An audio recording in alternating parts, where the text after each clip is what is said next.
नमस्कार, मैं मुकुल सिंह चौहान और आप देख रहे हैं द वायर का कोविड बुलेटिन। इस बुलेटिन में हम आपको कोविड-19 से जुड़े तमाम जरूरी अपडेट्स देते हैं। कोविड बुलेटिन में सबसे पहले बात आंकड़ों की कर लेते हैं। भारत में एक दिन में शुक्रवार को कोविड-19 के 62,480 नए मामले सामने आए हैं। इसी दौरान 1587 और लोगों की संक्रमण से मौत के बाद मृतक संख्या बढ़कर 3,83,490 हो गई। पिछले 61 दिन में संक्रमण से मौत के यह सबसे कम मामले हैं। केंद्रीय स्वास्थ्य मंत्रालय की ओर से शुक्रवार को सुबह जारी किए गए आंकड़ों के अनुसार देश में 73 दिन बाद कोविड-19 के सक्रिय मामलों की संख्या 8 लाख से कम हुई है और मरीजों के ठीक होने की राष्ट्रीय दर 96% के पार पहुंच गई है।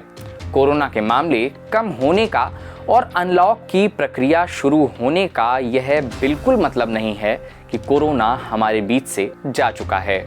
बुलेटिन की अगली खबर में कुंभ मेले के दौरान कथित फर्जी कोविड जांच की बात कर लेते हैं।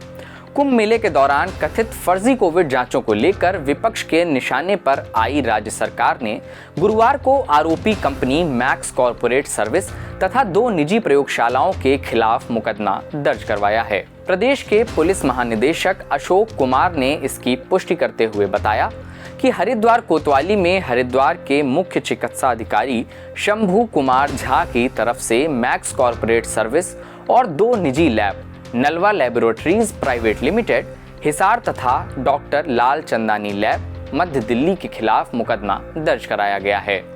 उन्होंने बताया कि आरोपी कंपनी और दोनों लैब पर महामारी अधिनियम और आपदा प्रबंधन अधिनियम तथा भारतीय दंड विधान की धारा 120B तथा 420 सहित अन्य धाराओं में मुकदमा दर्ज किया गया है। बुलेटिन की अगली खबर एक ऐसे सर्वे के बारे में बताती है जिससे यह पता चलता है कि कोरोना की तीसरी लहर बच्चों को अधिक प्रभावित नहीं करेगी। विश्व स्वास्थ्य संगठन यानी WHO और अखिल भारतीय आयुर्विज्ञान संस्थान यानी एम्स के एक संयुक्त सर्वे से पता चला है कि मौजूदा कोविड-19 वायरस की संभावित तीसरी लहर वयस्कों की तुलना में बच्चों को अधिक प्रभावित नहीं करेगी। लाइव मिंट की रिपोर्ट के मुताबिक WHO और एम्स के ताज़ा सीरो प्रिवेलेंस अध्ययन से पता चलता है कि SARS-CoV-2 की सीरो पॉजिटिव दर वयस्क आबादी की तुलना में बच्चों में अधिक है। इसलिए ऐसी संभावना नहीं है कि भविष्य में कोविड-19 का मौजूदा स्वरूप 2 साल और इससे अधिक उम्र के बच्चों को तुलनात्मक रूप से अधिक प्रभावित करेगा। इस सर्वे में 5 चुनिंदा राज्यों से कुल 10,000 सैंपल लिए गए। मध्यावधि विश्लेषण के समय परिणामों के लिए भारत के 4 राज्यों के 4500 प्रतिभागियों के डेटा लिए गए। बुलेटिन की अगली खबर कोविशील्ड वैक्सीन के अंतराल से जुड़े विवाद से जुड़ी है। केंद्रीय स्वास्थ्य मंत्रालय ने बुधवार को उन खबरों को खारिज कर दिया जिनमें दावा किया गया है कि कोविशील्ड की 2 खुराकों के बीच अंतराल बढ़ाने को लेकर तकनीकी विशेषज्ञों में असहमति थी। मंत्रालय ने कहा कि यह फैसला एडिनोवेक्टर टीकों के व्यवहार के बारे में वैज्ञानिक कारणों पर आधारित था। केंद्र सरकार ने कोविशील्ड की 2 खुराकों के बीच के अंतर को 6 से 8 सप्ताह से बढ़ाकर 12 से 16 सप्ताह करने के फैसले को 13 मई को मंजूरी दी थी। टीकाकरण पर राष्ट्रीय तकनीकी परामर्श समूह यानी NTAGI की सिफारिश पर यह मंजूरी दी गई। बुलेटिन की अगली खबर दिल्ली में ऑक्सीजन की कमी से हुई मौतों की जांच से जुड़ी हुई है।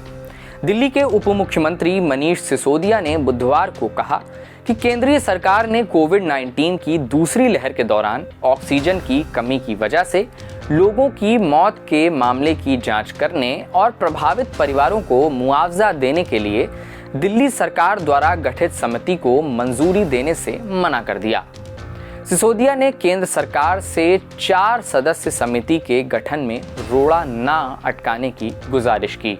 दिल्ली सरकार ने समिति को मंजूरी देने के लिए उपराज्यपाल अनिल बैजल के पास फाइल भेजी थी। कोविड-19 की दूसरी लहर के दौरान ऑक्सीजन की कमी पर बातचीत करते हुए दिल्ली के उप मुख्यमंत्री मनीष सिसोदिया ने कहा कि ऑक्सीजन की आपूर्ति को दूसरे स्थानों पर भेजा गया। उन्होंने कहा कि ऑक्सीजन की कमी की वजह से भी कुछ मौतें हुई हैं। बुलेटिन की अगली खबर दक्षिण भारत से है। तमिलनाडु से भी कोरोना में हुई मौतों के आंकड़ों में हेरफेर की खबर सामने आ रही है। चेन्नई स्थित एक गैर सरकारी संगठन ने तमिलनाडु में कोविड-19 के मृतकों के आंकड़ों में हेरफेर का दावा किया है। इंडियन एक्सप्रेस अखबार की रिपोर्ट के अनुसार एनजीओ अरप्पोर इयक्कम ने एक रिपोर्ट में दावा किया है कि इस साल अप्रैल और मई में सरकार के 863 मौतों के आंकड़ों के मुकाबले राज्य में मृत्यु दर 13.5 गुना अधिक है। एनजीओ की यह रिपोर्ट 6 अस्पतालों के आंकड़ों पर आधारित है। द वायर कोविड बुलेटिन देखने के लिए बहुत बहुत शुक्रिया।